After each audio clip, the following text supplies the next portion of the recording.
I'm going to talk about a player who I think is going to be Liverpool's main man next season. And that's a player who isn't even playing for Liverpool just yet. He is a seriously underrated player in this Liverpool team. He's a really important cog in just hopefully a winning Arne slot machine. Hello, Reds, and welcome back to Rousing the Cop, where optimism for the new season is running faster than a Mohamed Salah sprint down the Anfield wing, at least until the first dodgy VAR call of the season arrives this Friday at Anfield, I'm sure, anyway. I'm James Brooke, and I'm joined by a man who I'm sure is so optimistic that he's already plotted the route for the victory parade next May, Freddie Dorman. Freddie, how are you doing? I know we're speaking this Monday, the day after Liverpool have disappointingly lost in the Community Shield to Crystal Palace on penalties. I know you were there at Wembley, Freddie, and I know you actually had reason to be more disappointed than perhaps any other Liverpool fan on the planet at the result. Yeah, it's the Community Shield, isn't it? But, everyone still wants to win a trophy, but I may or may not have been sat in the Crystal Palace end with my girlfriend's family who are all season ticket, or not season ticket holders, but they go to almost every Palace game. So I had a lot of stick on the train journey back, but a disappointing result, but we'll call it a charity game and then we move on for Friday against Bournemouth. I was going to say, mate, yeah, I hope you were reminding them at every opportunity that it's just a glorified friendly, isn't it, Freddie? There's no need to go crazy over it, but I'm quite sure a Premier League trophy, is it?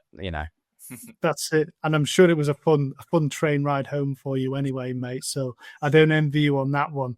But Freddie, today, the big question that we're asking is, it's not to do with the Community Shield. We'll put that one, well, we might revisit it, but we'll try and put that to bed for the time being. Today's big question is going to be, which Liverpool player is going to carry us to another Premier League title? So, in essence, Freddie, which player will win Liverpool the title this season? We're going to pick a player each, so we've made sure it's a different player. But I think, there's plenty of options really for Liverpool. Like I said, Mohamed Salah was the man last year. It was his season, all ends up. But we don't think it's going to be the case this year, do we, Freddie? So I'll let you go first. I'm a gentleman after all. So why don't you introduce, Freddie, who do you think is going to be Liverpool's main man next season? Like you said, there's so many options to choose from. It'd be no surprise to see Salah carrying us yet again. But I've gone with Ryan Gravenberch. I think he is a seriously underrated player in this Liverpool team. He's a really important cog in just hopefully a winning Arne slot machine. We saw against in a Community Shield, and when he's been absent at times last season, he really is a big miss. And he goes under the radar. He won, obviously, Young Player of the Year. I think he's still eligible to win that, actually, for next season, which is a really good thing for us. Shows he's got the longevity could be crazy, couldn't it? I was going to say, Freddie, I'm turning 32 this week, and I think I'm still eligible if I be playing. It's a crazy award. He shouldn't be eligible, but he may win it. Yeah, he may win it, and I wouldn't be surprised if he did again, to be honest. But just our defence over pre-season specifically has looked quite weak, to be honest, and I think that's an area we need to improve. So having Gravenberch just sit in front of that defence, sweep the balls up, break up the play in the middle of the park, that would be really, really important for us next season. Man City and Arsenal, they've both really strengthened their midfield with Reinders at Man City and Shirky and Zubimendi, for example, who Liverpool fans probably don't want to talk about him too much, but he's obviously in Arsenal's midfield now. That could be where the Premier League is won and lost next season, I think. If Gravenberch just sweeps the ball up, gives it to Florian Wirtz, he does the rest, goes under the radar a little bit, but he could really, really be key. And like I said, the defence is quite worrying at this point of time. He can also fill in if needed. It's not ideal, but his versatility could really, really play a part for us next season. Yeah, absolutely. No, I'm with you. I think we saw just how good he can be last year. And I think, like you said, he is still very young. He can still even get a lot better even. I think one thing he needs to add to his game is perhaps goals.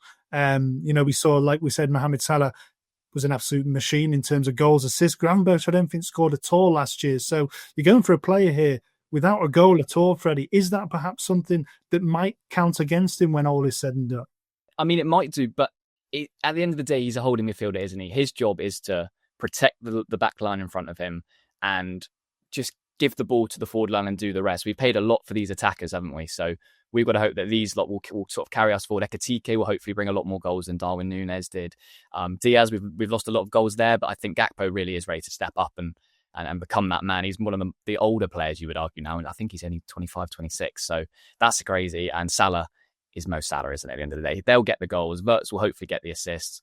Gravenberch could do with maybe, it'd be nice to see like a long range strike or something that goes in from him. But I think his main job, and Arne Slot knows that, it's just to sweep the play up and protect the lead, and which hopefully we will be in the lead next season quite a few times. Yeah, let's hope so, mate. Yeah, he hit the bar, I think, didn't he, from a long shot in pre-season? I think it was against Yokohama, so he does have that in his locker. So, yeah, we maybe will see one or two from Ryan next season. Well, good points, Freddie. All very good points, well made.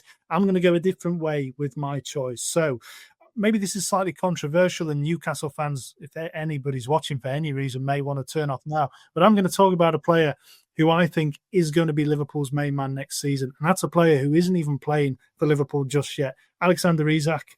Yeah, well, we all hope he signs for Liverpool, don't we? That's the main sticking point here, of course. But I do believe that he is going to join. And I do believe that when he does join, because I think it's a question of when and not if, and I'm prepared to look stupid on this, that he is the main player for Liverpool next season. We know that Salah has been the man who is designed to get the goals in this Liverpool team. It's all set up for him to go and do what he does, find the space, get the goals.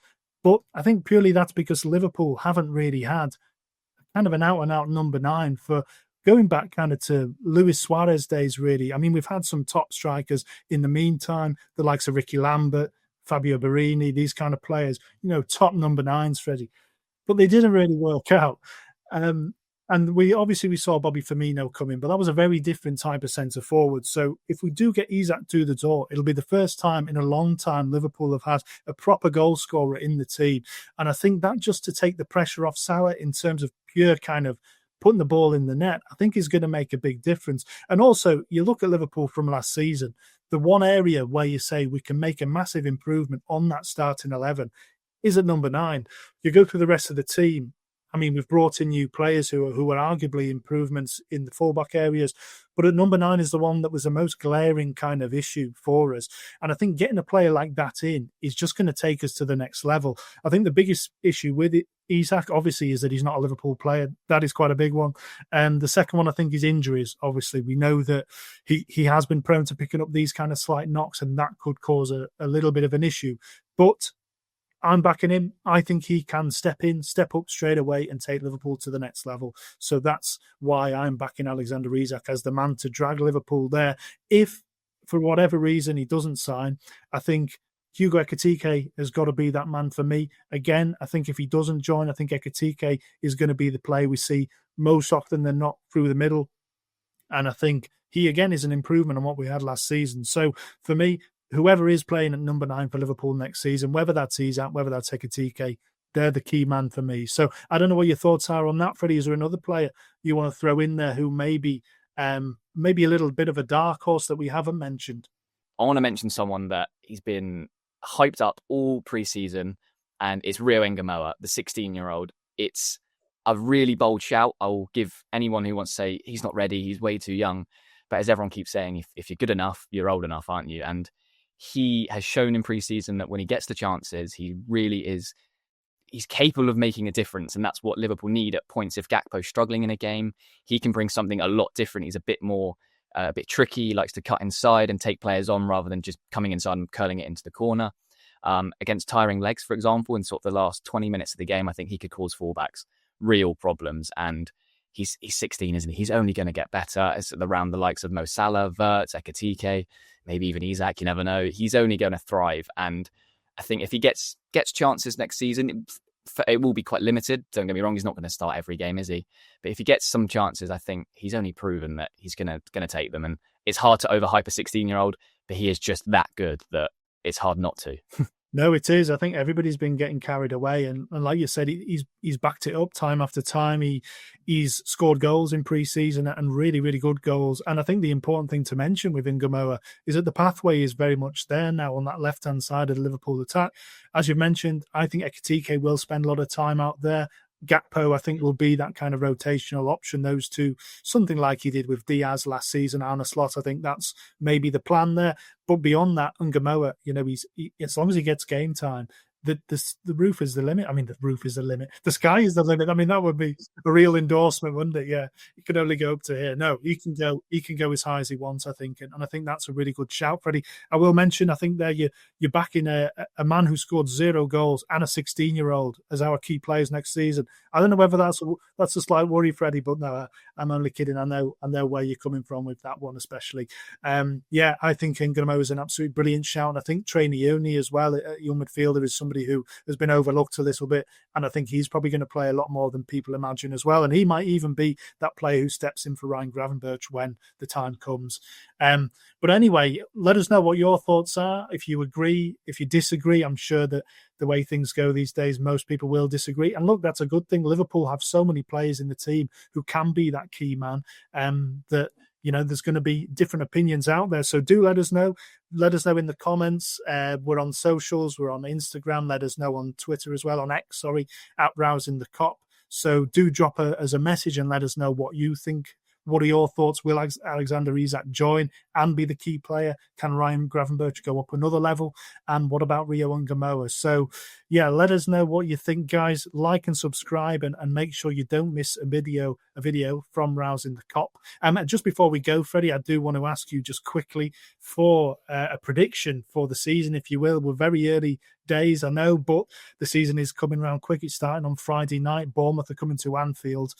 What's your prediction for the season? Where do you think Liverpool will finish? Obviously, a lot can change with the transfer market, can't it? But it's really hard to look past Liverpool retaining their title. I think the amount of money they spent, £300 million almost, it's only going to increase if they get the likes of Isak and maybe even another defender.